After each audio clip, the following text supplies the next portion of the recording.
Alright, for this lesson we're going to start a new unit which focuses on graphing linear equations.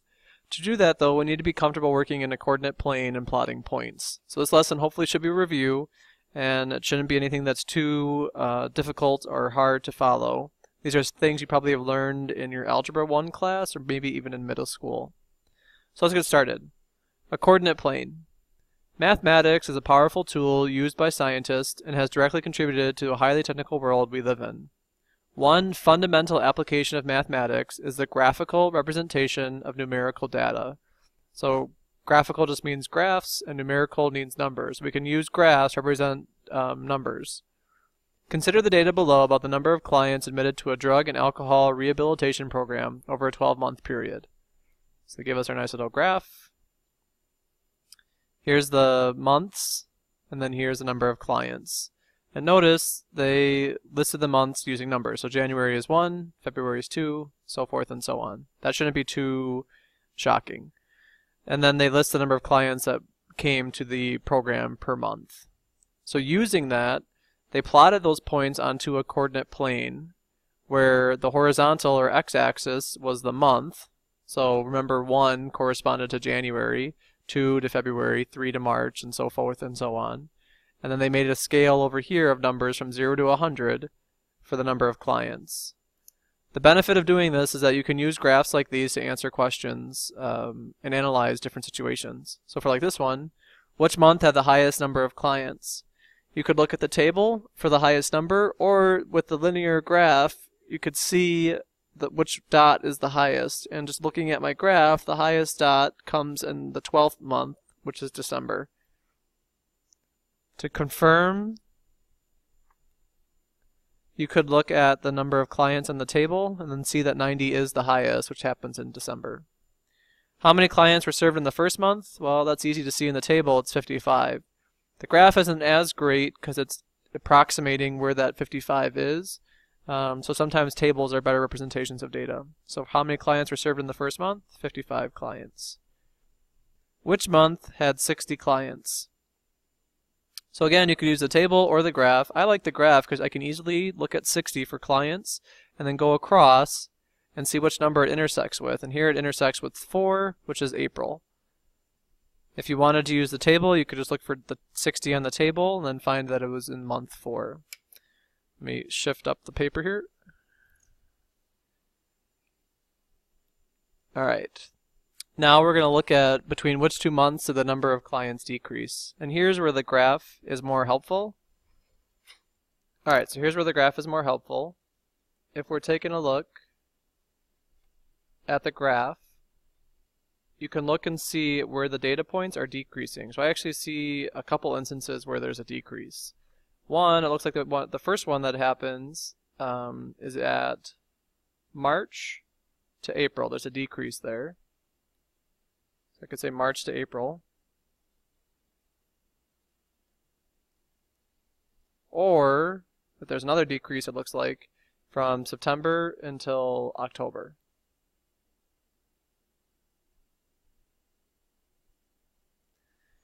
You could use the table to figure that out as well. If we looked at March to April, you could see there's a decrease, and then from September to October there's also a decrease. Okay, number 5. Between which 2 months did the number of clients stay the same? So again, I think the graph is the best image to help with this. You could use the table, that would help you out pretty easily as well though. So looking at the graph, I'm looking across and seeing if there's a point that matches any of these other points. These ones look close, but they're not the same. Looking here, I see these points are at the exact same level at 80. So those 2 months where they stayed the same was the 8th month and the 9th month, which is August and September. Okay. And then what are the two values being compared in this example? So something you always got to make sure you're looking at on your graphs are what 2 things are you talking about? What are the 2 variables? So in this case, we're looking at months and the number of clients. That symbol right there just stands for number. Okay, going to the next page, just some review from Algebra 1 about coordinate systems. Remember, when we're representing two variables, we use a graph with two number lines drawn at right angles to each other called the coordinate plane. So they're talking about this thing. We do a number line going up and down, a number line going side to side, and then intersecting at right angles. That's a coordinate plane. The horizontal line is the x-axis. This is your x-axis. And the vertical line is your y-axis. Horizontal goes side to side. Vertical goes up and down. The point where the lines cross is called the origin in the center. So on the x-axis, the numbers to the right of the origin are positive. So this way is positive. And the numbers to the left are negative. On the y-axis, the numbers up are positive and below are negative. And then the axes are divided into four regions called quadrants. So here's the nice official picture. Your origin's right here in the center. To the right is positive and up is positive. To the left is negative and down is negative. And then these are quadrants that we name the locations of different points. So we go counterclockwise and we use Roman numerals. Quadrant 1, Quadrant 2, Quadrant 3, and this is Quadrant 4. Just easy to talk about where things are located if you know the quadrants. Points graphed onto the coordinate plane are called ordered pairs, and we use the x value and then the y value. It's always you go left or right first from the origin, and then up or down. The first number is the horizontal position, and the second number is the vertical position. So let's look at some examples really quick. Example 1, refer to the figure and give the coordinates of each point and the quadrant or axis where it is located. So I'm looking at point P.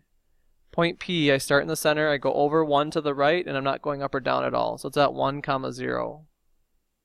This point is located on the x-axis. I think something that will help us with our naming of the quadrants is we label them. This is Quadrant 1, Quadrant 2, Quadrant 3, and Quadrant 4. So point Q, I go over 3 to the left, so it's -3, comma, 2 down, so -2. And that's in the third quadrant, or Quadrant 3.